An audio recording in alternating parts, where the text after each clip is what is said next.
Hi, and welcome to Confidence Equals Beauty with Amanda Taylor. I am your host, Amanda Taylor.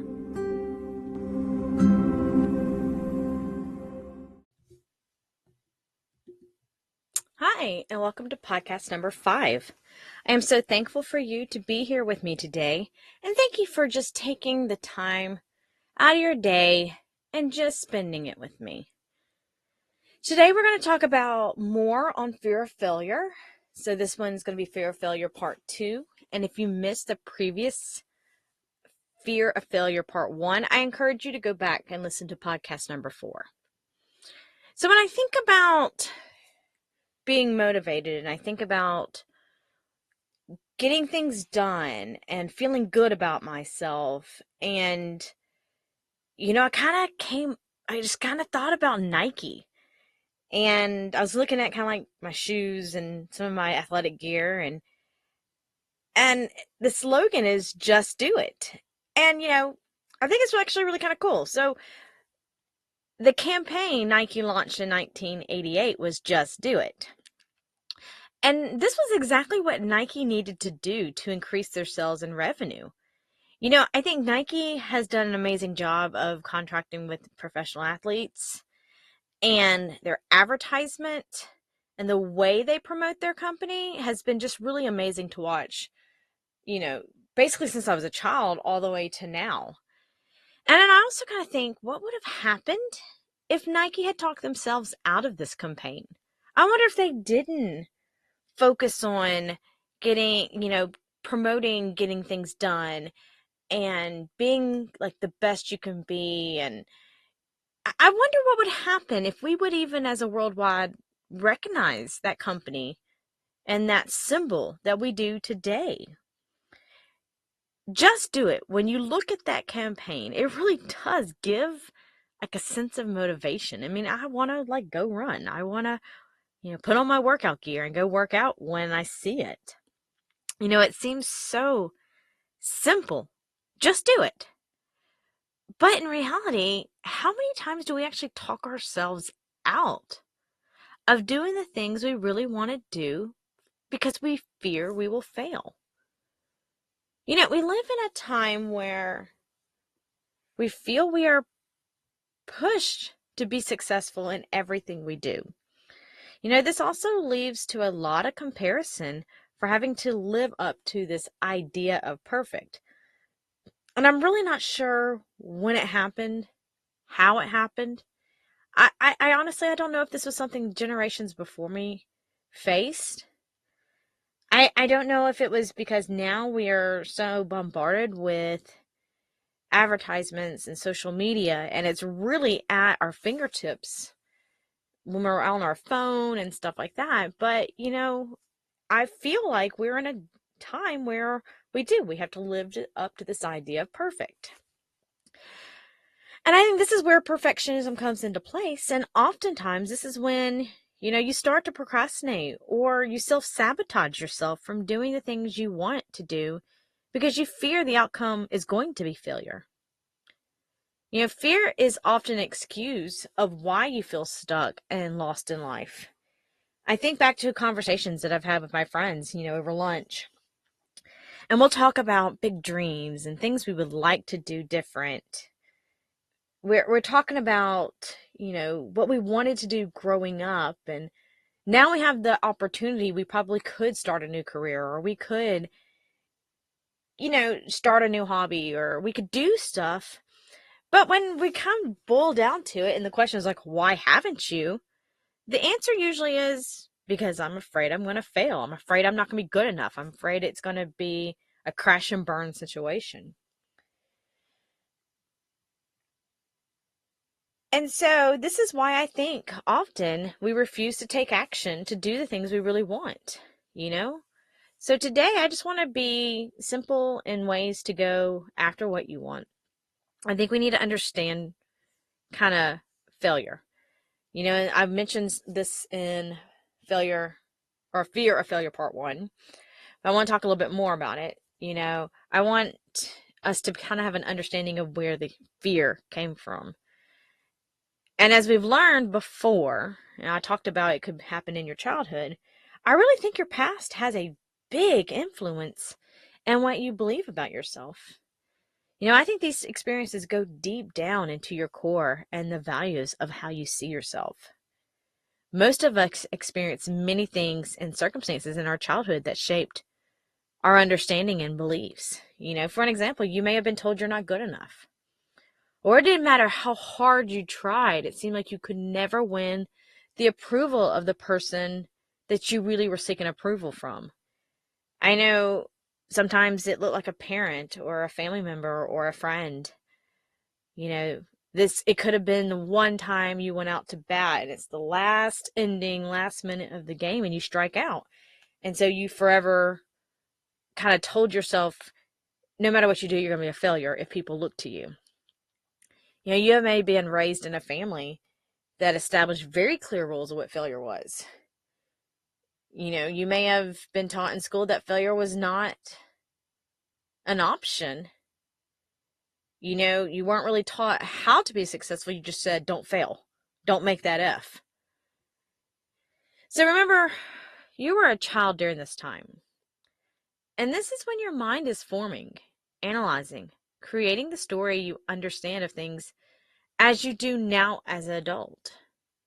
And no matter what your story is, it is very important to be open-minded and understanding the reasons of your fear of failure. And I really believe once you kind of understand where that core problem lies, I think you can also learn that failure is not always bad, and that those moments that do not work out can teach you so much more an understanding of who you are now as a person. I think we also need to kind of understand that fear can be accepted. And I think a way to overcome it is to accept it. Fear is not here to stop you from doing things and achieving things. Now, fear can also protect you. Like, for example, you want to go cliff diving and you don't have the proper equipment. You haven't gone through proper training. Yeah, that kind of fear is important to pay attention so you don't get hurt, or worse, end up, splat on the side of a mountain. But I think it's also important to acknowledge fear that's not dangerous.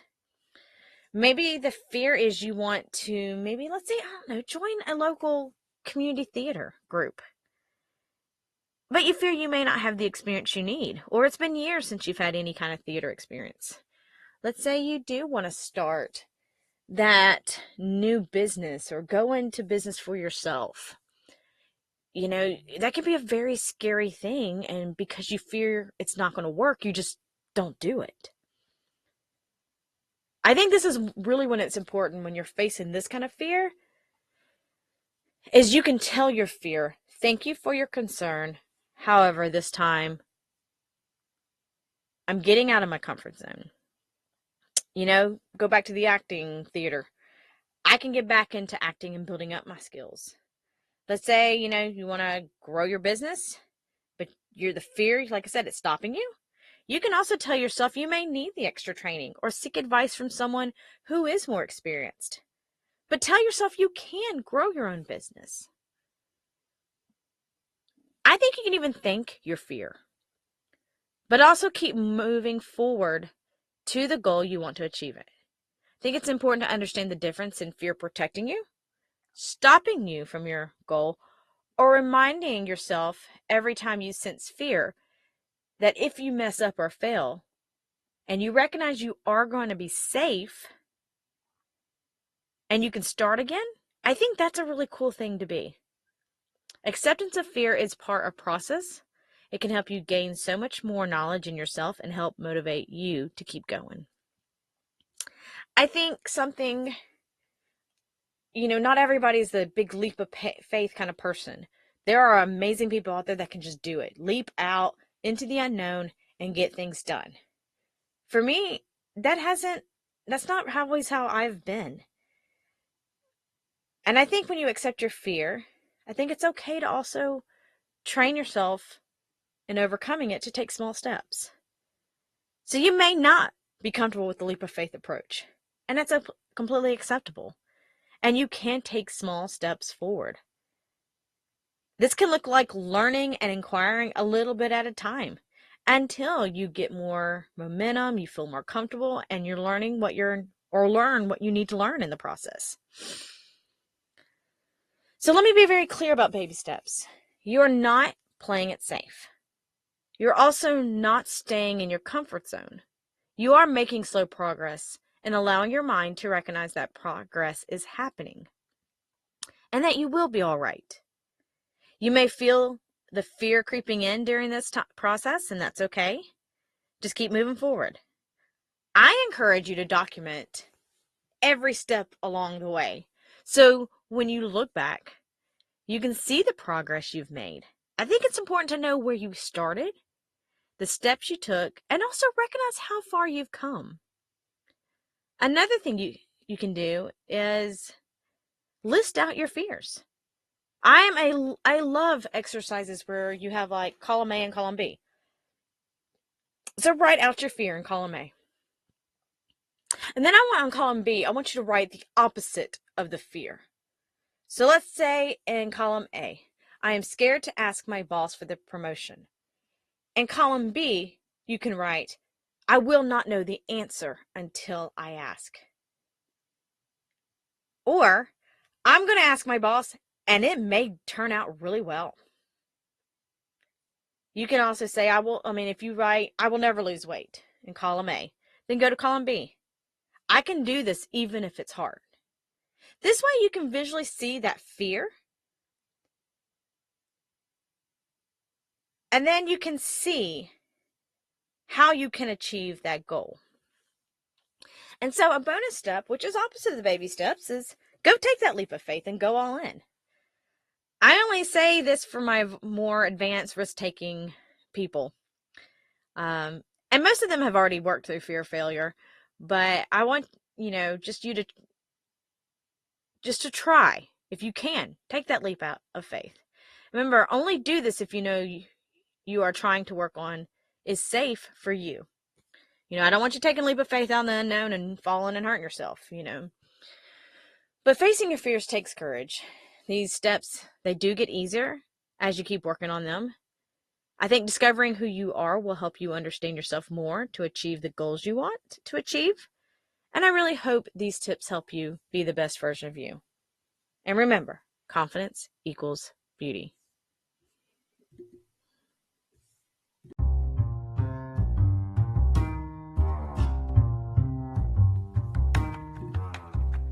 If you're looking for more information to read on building confidence or just any life situations, please visit www.confidenceequalsbeauty.com.